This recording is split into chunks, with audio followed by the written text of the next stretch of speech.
Okay, so we're going to try this. I'm not at school, so hopefully this works. I'm doing this with the slate, so bear with me if this doesn't work. Today we practiced Pythagorean theorem a little bit more. So I'm just going to put some values up here, and we're just going to practice using the Pythagorean theorem. So to start off, we're just going to do something simple. We're going to let this side here be 8. And we are going to let this side over here, I'm going to change this font so it's a little bit bigger. We're going to let this be 15. And what we're going to do is we're going to find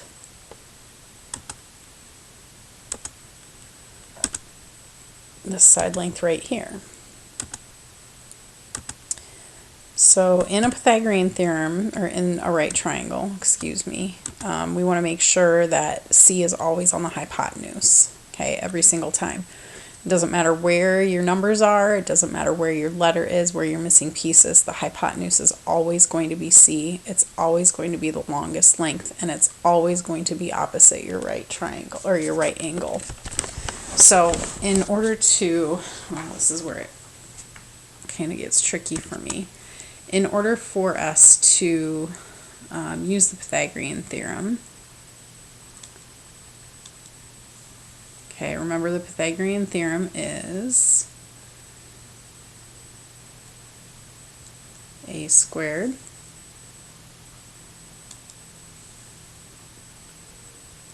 plus b squared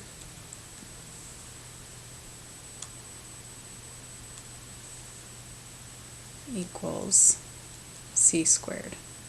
So all we're doing is plugging in the pieces that we know, and I've color coded this one so that we can kind of see a little bit more easily what goes where. So we know that a is 15, so we're going to plug this in here. So we have 15 squared. We know that b is 8, so we're going to plug the 8 in for b. And we know c is our missing piece this time. So we're going to leave this as c squared. So if we are to square 15, remember 15 squared is not 15 times 2.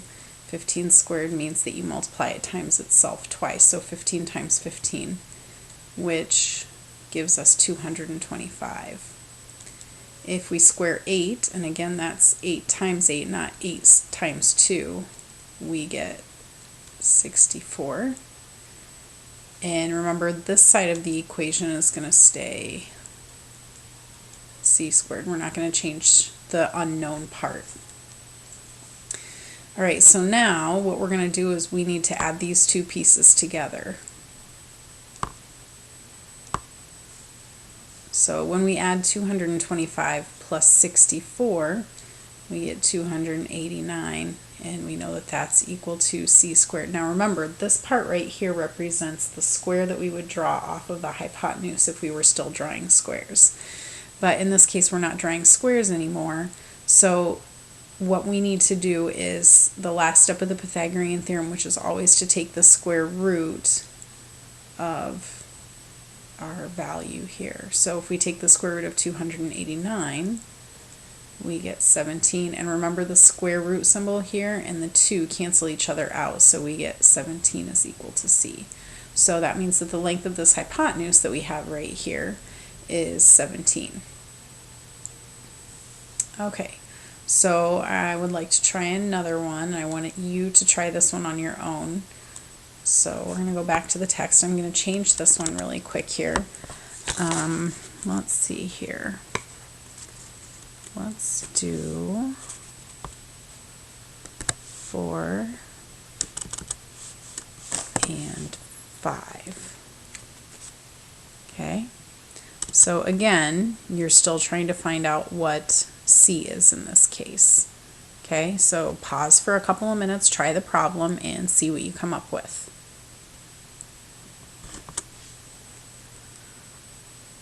Okay, so hopefully you were able to get to this point. We plugged in what we know for A, we plugged in what we know for B, and we're looking for C. So now remember that the very last step that we need to take is we need to take the square root of both sides. And again, the square root sign and squaring something, those are inverses of one another. So if we need to get rid of squaring something, we square root it. If we need to get rid of a square root, we square it. If we take the square root of 41, we get a strange decimal, or we get a simplified version. So we're just going to leave this as the square root of 41. So the hypotenuse that we have here is equal to the square root of 41, and we still do need to have that symbol over it. Okay, so I'm going to throw a little bit of a curveball at you here. Okay.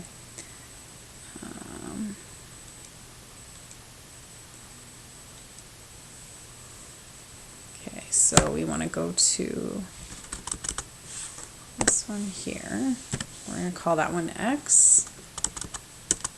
We're going to call this one 20, and we're going to call this one 29. So what do we do now when we have a leg missing? Okay, so right now we know what the hypotenuse is, we know what A is, we don't know what B is. Okay, so here's what we're going to do. We are still going to use the same theorem before, so A squared plus B squared equals C squared, and we're still going to plug in the pieces that we know. So we know what A is. Now, one thing that we have to remember is that C is not always the missing piece, okay? So like right here we have this X here. The X in this case is still not C. If we were to label this, remember the A and the B are the two that are the legs. Those make up the right angle.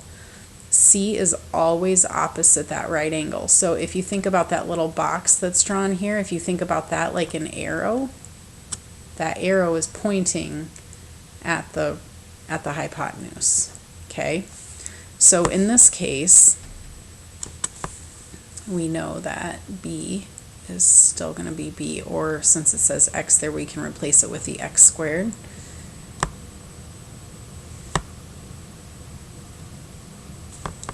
And it's equal to, now we know what C is. C is this 29 over here. So we're going to take that 29 and plug it in for C. So 29 squared. Okay. So now, oops, I forgot my squared on the 20. Sometimes I do that. Okay, so this should be 20 squared. So if we square 20, we get 400. We're going to keep this plus X squared here because that's our unknown. That's the part that we're trying to solve for. Okay, and this 29 right here, we're going to square that, and I believe we get 841. Let me check just to make sure. 29 times 29 is equal to 841. Okay, good to go. Now, if we think about ignoring the squared here, if it was just 400 plus X is equal to 41, what we would do is we would box it up and we would split it up. So we put the X squared in the box, we split it down the middle, and then we get rid of whatever's on the same side with the box. So in this case, what we need to do is we need to get rid of that 400, and the way that we're going to get rid of that 400 is by subtracting it from both sides. Okay, so now what happens with those is those are going to cancel out. They add to 0. And then down here we have this X squared left over, and if we take 841 minus 400, we get 441. Now, if we take the square root of 441, because remember, anytime that you're doing the Pythagorean theorem, your last step, if we need to undo squaring something, we do the square root. So always your last step with the Pythagorean theorem is going to be taking the square root. So the radical sign and the 2 cancel each other out, and we get X is equal to 21. So that means that this length right here, this X value, is 21. Alright, so I'm going to give you one to try. Let's do this one. Alright, we're going to call this one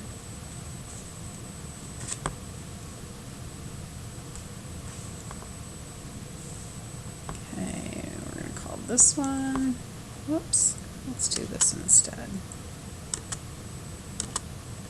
There we go.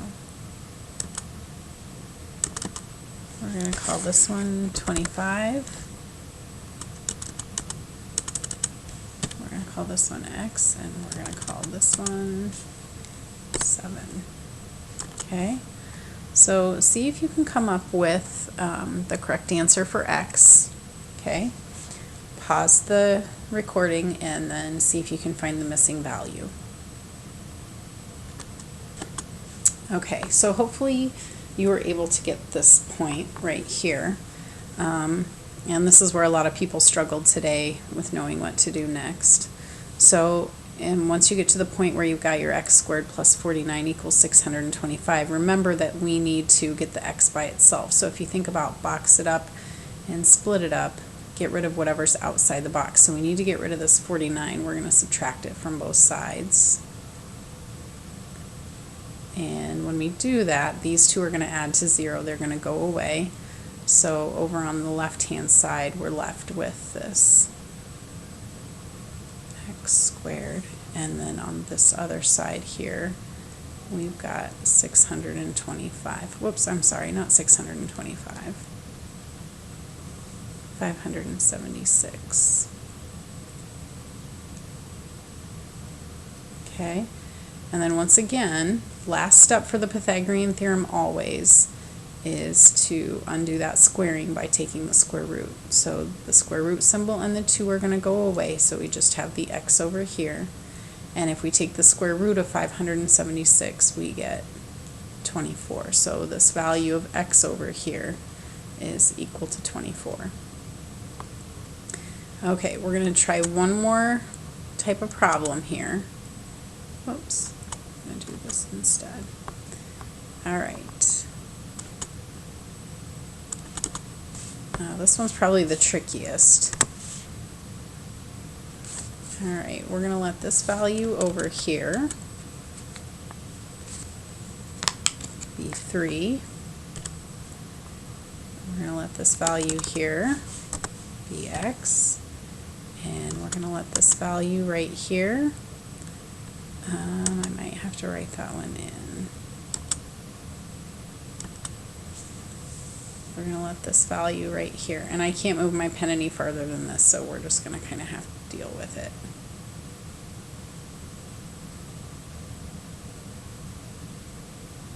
Square root of 45. I wonder if I can. Let me try something here really quick. There we go. We'll just slide this one up right here. I'll get rid of this one. Okay. So again, we're going to use the same formula that we used before. Okay. So we need a squared plus b squared equals c squared. And again, this part right here is our hypotenuse because it's opposite the right angle. Okay, so this right here is our hypotenuse, and we're going to fill in the pieces that we know.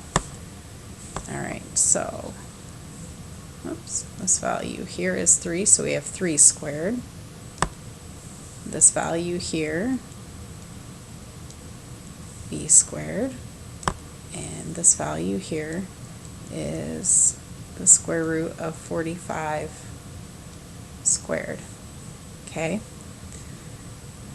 Alright, so if we square 3, remember that's 3 times 3, so we get 9. The b squared we're going to leave as b squared. So we get plus b squared. And remember, squaring something and square rooting something are inverses. So when we square a square root, the square root sign and the squared go away, and we just have the number that's underneath the radical. So this is equal to 45. Now again, the piece that we're looking for is the leg, not the hypotenuse. So what we need to do is we need to think about it like box it up, split it up. We're going to subtract 9 from both sides. Whoops-a-daisies. These two are going to add to 0, so they go away. The b squared is going to drop down. Excuse me. B squared is going to drop down. And it's going to be equal to whatever 45 minus, that should be a 9, sorry. 45 minus 9 is, which is 36. And remember, just like always, the last step in the Pythagorean theorem is always going to be to take the square root. Square root and squaring are two inverses. They're opposites of one another, so whoops, we're not going to have that squared anymore.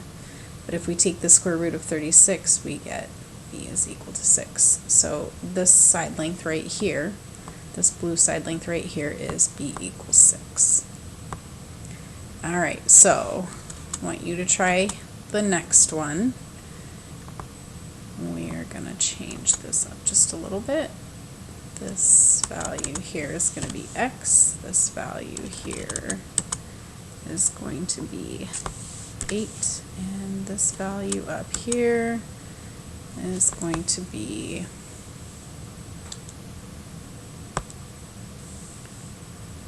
the square root of 113. And again, let's see if I can just move this. Let's slide that one right over here. Okay, so pause the recording for a little bit, see if you can come up with the correct answer. Okay, so hopefully you were able to get to this point. So remember that when you have a square root sign and an exponent of 2, those two pieces are going to cancel one another out. So this right here and this right here are canceling each other out, which is how we get this 113 here. So now from this point, it's just a matter of getting the x by itself. So we need to do the inverse, which is subtract 64. So we get x, sorry, we're going to do that in red.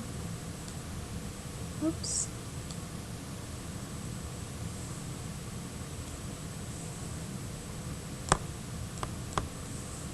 Okay, so we get x squared is equal to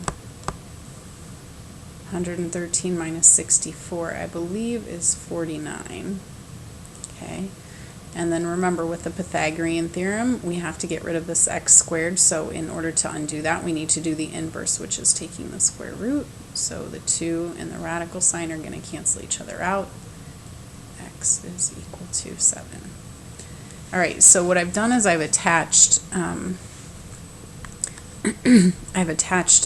paper today, just 10 practice problems. Some of them you have to find a leg. Some of them you have to find the hypotenuse. So that would be your assignment for today. If you have any questions, let me know. Hope all is going well, and see you soon.